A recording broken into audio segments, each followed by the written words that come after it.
Upper Mustang क्षेत्रगत हिसाबले कागबेनी कटेपछि पर्छ, तर प्राय अप्पर मुस्ताङ जाने भन्दा लोमन्थाङ हुँदै कोराला पुग्ने भन्ने चलन छ आजकल।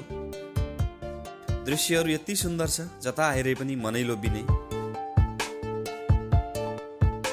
यहाँ अघि काली गण्डकीको दृश्य, पर अर्को नदी मिसिएको देखिन्छ कालीमा।